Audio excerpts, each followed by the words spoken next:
Nobody understood why a 4-year-old history student walked onto the front lines of Odessa carrying a sniper rifle she'd been handed only hours earlier.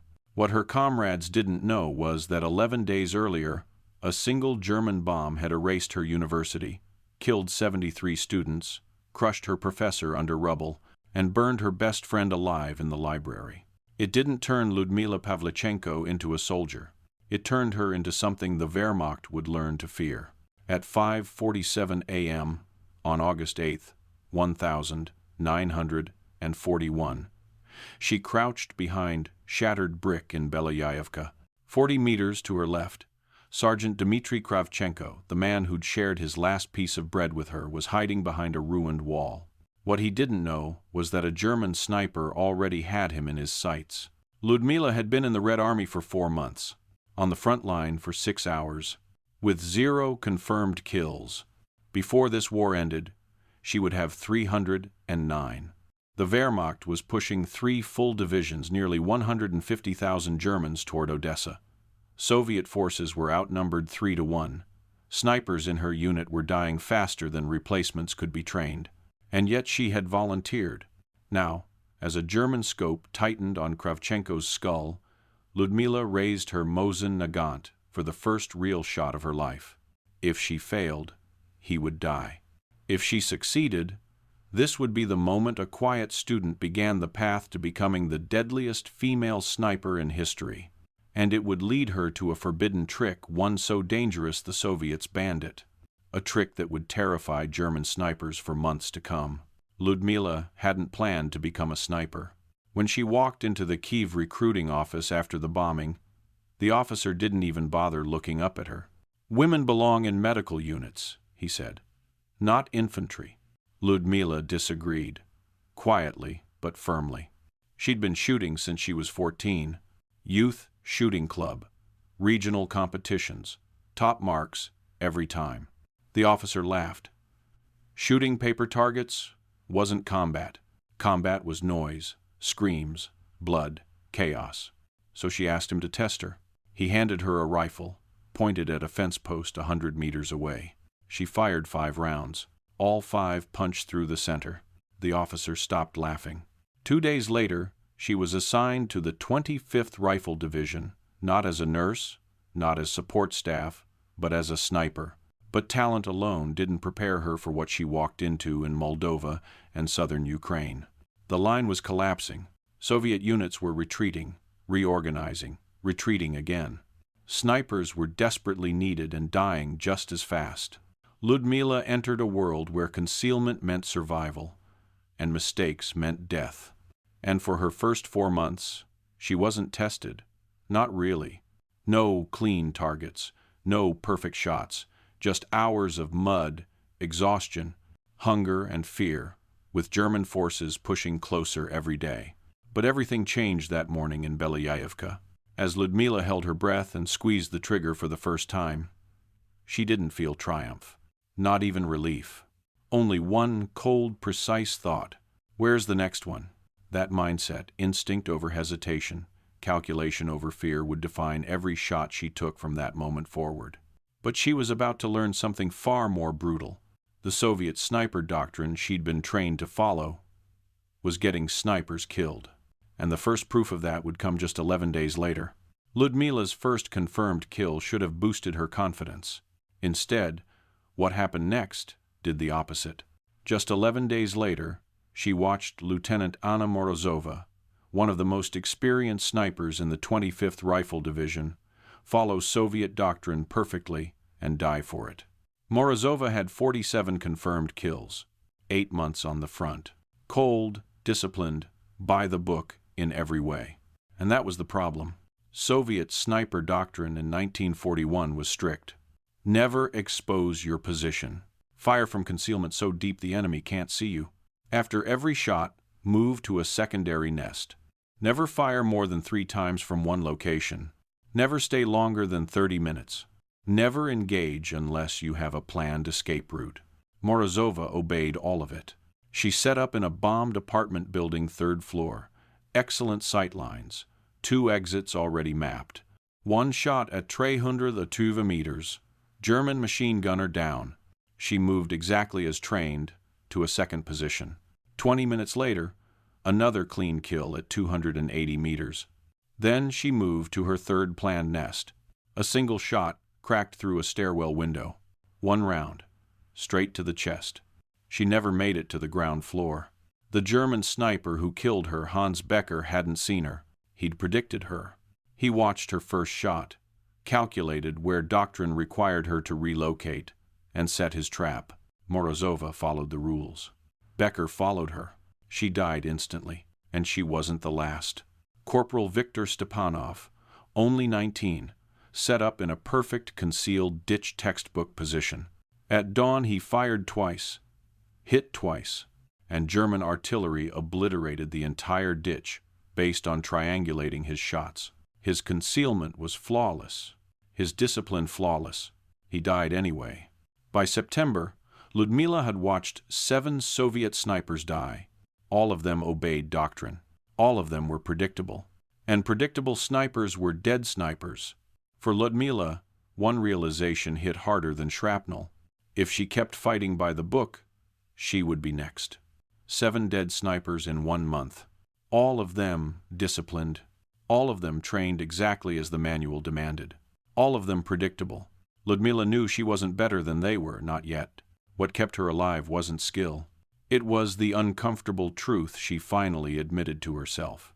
The Germans weren't beating Soviet snipers with better aim. They were beating them with better thinking. She started watching the battlefield the way German counter-snipers did, not hunting targets, but hunting behaviors. Every engagement followed the same fatal pattern. 1. A Soviet sniper fired. 2. Germans triangulated the muzzle flash. 3. Counter-sniper or artillery responded. 4. The Soviet sniper either died or retreated. It was predictable warfare. Predictable meant dead. German snipers, especially veterans like Hans Becker, did the opposite. They didn't wait for targets. They created them. They set up positions where Soviet snipers were most likely to appear. They watched movement patterns, repositioned before anyone suspected, and punished anyone who followed doctrine. The more Ludmila studied their methods, the clearer the truth became. Soviet snipers were prey. German snipers were hunters. And Ludmila refused to live or die as prey. So she spent her nights observing, not firing, not engaging, just watching. She mapped how German snipers used light, elevation, shadows, how they avoided ground-level nests, how they always chose angles with clean escape routes, how they fired once, then vanished. She saw patterns where her instructors had told her there were none. She learned patience, stillness, silence, the kind of silence measured in muscle cramps, burning lungs, and hours staring through a scope without blinking. And with each observation, her mind pulled further away from Soviet doctrine. The rules weren't keeping her alive. They were getting her friends killed. Somewhere between exhaustion and fury, between fear and clarity, Ludmila reached a breaking point. To survive, she couldn't follow the book. She had to become what the Germans feared most, a sniper who didn't play by any rules. And that realization pushed her toward an idea so reckless, so forbidden, that no Soviet commander would have approved it. But Ludmila was done asking for permission. The turning point didn't come with a shot. It came with a question. If the enemy expects you to hide, why not make them shoot first? Every rule she'd been taught said concealment was life. Never expose your position. Never give the enemy a target. Never fight on their terms. But concealment hadn't saved Morozova, or Stepanov, or the 5 other snipers buried in shallow wartime graves. German counter-snipers had grown too good. They could find Soviet nests even when the camouflage was perfect. They weren't tracking mistakes. They were tracking patterns. And pattern was the one thing Ludmila refused to be. So she began forming an idea so reckless that if any commander discovered it, she could be court-martialed. What if the Germans weren't the hunters anymore? What if she chose the battlefield? What if she turned their aggression against them? The idea sharpened into something clearer and much more dangerous. She would make herself the bait. Not truly herself, not at first. but something that looked enough like her to tempt a German sniper into firing. She began sketching it out in her notebook. 2 nests, not one. Only 4 to 6 meters apart, close enough to switch in seconds. A decoy in the primary nest. A helmet on a stick, a spare sleeve stuffed with straw, a silhouette positioned just right to catch the light. The real nest, completely concealed, rifle aimed at the most likely German position. If the German took the bait, muzzle flash would give away his location. She would have 2 to 4 seconds to react, acquire the target, adjust for wind, and fire. If she missed, she would die. If she hesitated, she would die. If the German realized the decoy wasn't real too quickly, she would die. Every calculation pointed to suicide. But doing nothing was suicide too. And Ludmila Pavlichenko had seen enough funerals. On the night of September 2nd, she quietly gathered a helmet, spare cloth, and a handful of wooden splints. No one asked why. No one suspected what she was planning. By dawn, she was ready. The next morning, she would test the trick for the first time, and the German sniper who took her bait would never see it coming. Dawn on September 3rd, 1941, arrived cold and gray, the kind of morning where even breathing felt dangerous. Ludmila crawled into the ruined cellar she had chosen the night before. It wasn't perfect, but perfection was for people with time. She didn't have time. German snipers were killing Soviet soldiers every day. She set the plan in motion with quiet, deliberate movements. 2 nests, 5 meters apart. The first nest, the decoy, looked like a sniper who'd made the rookie mistake of exposing himself to watch the German line. A helmet balanced on rubble. A sleeve stuffed with straw to mimic a shoulder. A silhouette convincing enough from 300 meters away. The second nest, her real position, was nothing more than a pocket of shadow in a collapsed wall. Barely space to lie flat. Barely space to breathe. She crawled into place, settled her Mosin Nagant onto its rest, and aimed at the area where an experienced German countersniper would most likely hide. Then she waited. Waiting was the real battle. 45 minutes of absolute stillness. Muscles burning, eyes watering, ants crawling across her hands. Her heartbeat the loudest thing she could hear. But she didn't move, not even to blink. At 6:17 a.m., the shot came. A sharp crack across no man's land. The decoy helmet snapped backward, a perfect, clean hit. Someone had taken the bait. Ludmila exhaled once, slow and steady, and scanned for the muzzle flash. There, 320 meters away, behind a broken brick wall, a faint flicker of light, a blurred shift of movement. 3 seconds. That was all she had. She didn't have time for math, for wind correction, for anything except instinct. Crosshairs. Breath. Trigger. She fired. The figure dropped instantly. No fist pump. No celebration. She didn't even check. She abandoned both nests, moved 40 meters west, and set up again. Textbook counter sniper discipline, but this time the book belonged to her, not the Soviet manual. Through her scope, she watched the brick wall. 2 German soldiers emerged minutes later, dragging a limp body. Confirmed kill. Her forbidden tactic worked. And it didn't just work once. The 6 weeks that changed everything. Over the next 6 weeks, Ludmila refined the bait method until it became a weapon as sharp as any bullet she fired. She learned how long German snipers waited before exposing themselves, where they preferred to position their nests, 2nd and 3rd floors, how they avoided ground-level positions targeted by Soviet artillery, how they shot with the sun behind them to blind their targets, how rarely they changed nests during daylight. She built decoys that looked almost alive. She placed her real nests where no one expected at ground level, deep in shadow, behind angles Germans never checked. Every encounter became a chess match. Decoyed German shot, muzzle flash, checkmate. By October, Ludmila had 78 confirmed kills. 22 of them were German snipers. People in the division started whispering her new name. The woman who hunts the hunters. Officers who had lost men sought her personally. Soldiers brought her vodka, rations, or nothing but grief, begging her to stop the ghosts who shot from the ruins. And Ludmila accepted every mission, not out of pride, not out of glory, but because German snipers had killed 7 of her friends, and she intended to repay every one of those deaths shot for shot. By early November 1941, Sevastopol was bleeding. Food was running out. Ammunition rationed. Wounded men lay in bunkers without morphine. Entire platoons were frozen in fear because of one unseen killer, a German sniper who'd executed 11 Soviet soldiers in 3 days. Officers, sergeants, anyone who dared give an order in the open. No one could find him. No one could counter him. He didn't fire twice from the same position. He didn't leave traces. He shot once, then vanished like smoke. By sunrise each day, Soviet command was half paralyzed. Major Chernov summoned Ludmila and laid out the photographs. Entry wounds, angles, distances, all perfect shots. No survivors, only the dead. If this sniper wasn't stopped, the sector could collapse. He gave her 48 hours. One sniper, one ghost. Winner keeps the front line alive. Losers. The hunt begins. Ludmila walked the ruins with Lieutenant Boris, a reconnaissance officer who knew Sevastopol like a man walking through his childhood home. Collapsed buildings, shattered churches, twisted railway lines, every corner hid a potential nest.